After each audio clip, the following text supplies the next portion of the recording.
Our first speaker is Dr. Richard Crowley. His contribution to the game of baseball began in 1983. His sports enhancement approach is capable of resolving the most mysterious and inexplicable problems. Dr. Crowley holds a BA degree in psychology, an MSW in psychiatric social work, a PhD in clinical psychology, and was awarded a National Institute of Health Fellowship. He served as a captain in the Army Medical Corps.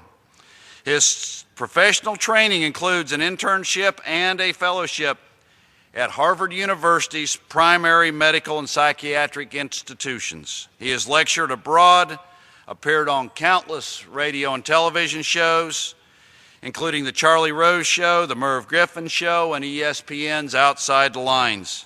He has published numerous articles and books, including his own book, Mental Ball, Beat Your Invisible Opponent, and Its Game.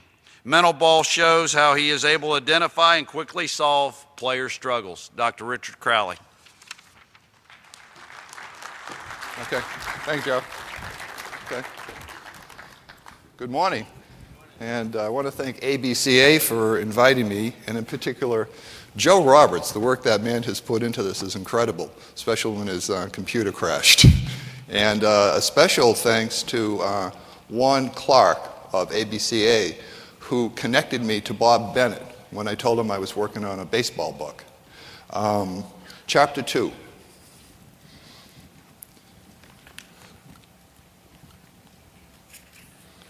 Let's see segments.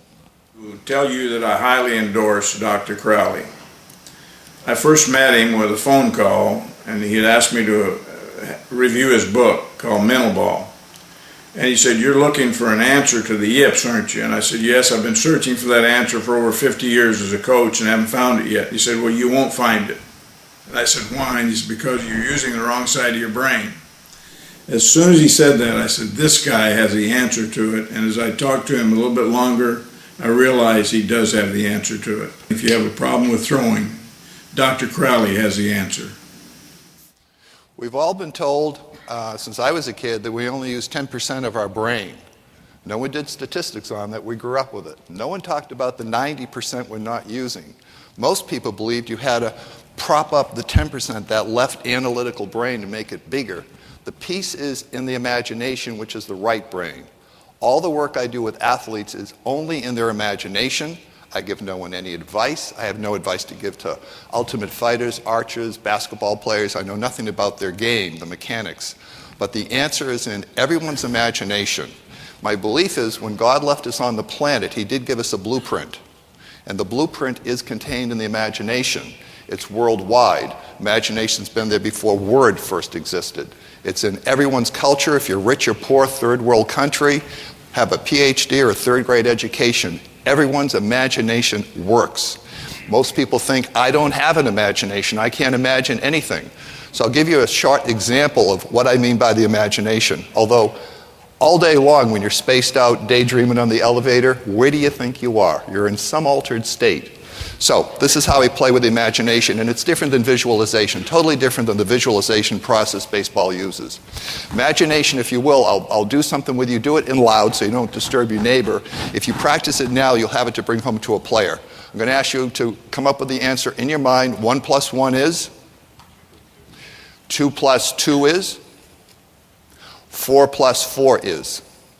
As you look at the number 8, be it a color, black, whatever, look at the color 8 and tell it, transform yourself into the most positive image with the most positive energy to make me relaxed, happy, and alert right now.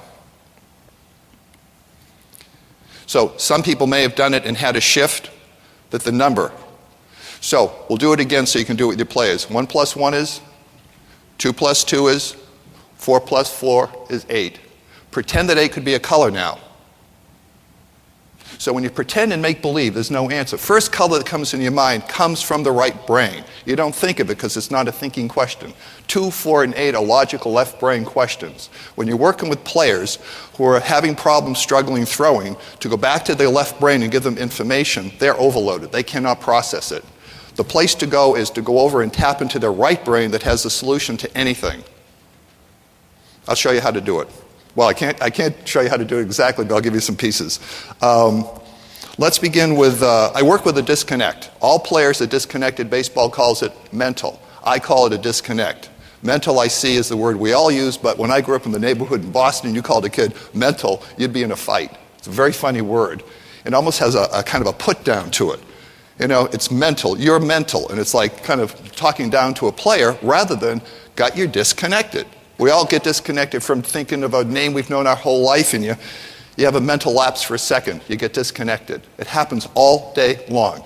Don't think you're getting Alzheimer's because kids around the neighborhood living near a 1st through 6th grade school leaving books, coats all the time. We always forget. We're always mind somewhere else. It's human nature. So that's the part I work with. We have chapter 3. These will be videos when I say chapter 3. How do you know that a player struggling with hitting, fielding, or throwing has a problem greater than just a simple mechanical problem? When does it become a psychological problem or a mental problem?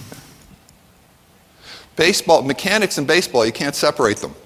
How do you say that this is all mechanics? The players is mechanics. The body, mind, working, they're connected.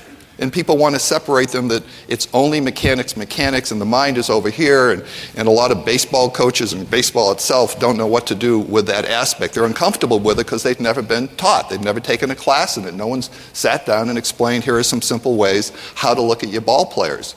Because you have the body, the mind, and the spirit. You guys are working with the body, the mechanics. The player's back here trying to keep his mind focused and cleared, thinking when he needs to think about playing his game. I work with a spirit that's housed in the imagination. The imagination has the ability to cure anything. Depressions in 20 minutes, anxiety, fear of flying, besides baseball issues. It's where the answer is housed. And I fell into a hole about 17 years ago studying dreaming for a year privately with this woman, and I flunked her class. I came out kind of depressed myself because I couldn't do it, and all of a sudden I started to listen to my brother, a friend, a client, whatever, who had problems as if it were a dream. So I started taking everyone's problem and imagining their problem as a dream. I'd tell them, pretend and imagine that an image, a symbol, a cartoon, a character, a monster, a person, something is in your imagination making you have your problem. You're not responsible for your problem in Crowley's world. You tell your player, I call every player, I says, do you think you're responsible for your throwing problem? Yes, sir. Do you think you're responsible for your hitting problem? Yes, sir, I am. I'm the one who's doing it. I'm doing it. I says, do you wake up in the morning with the intention of doing it? No, sir. Do you willfully want to have it? No, sir.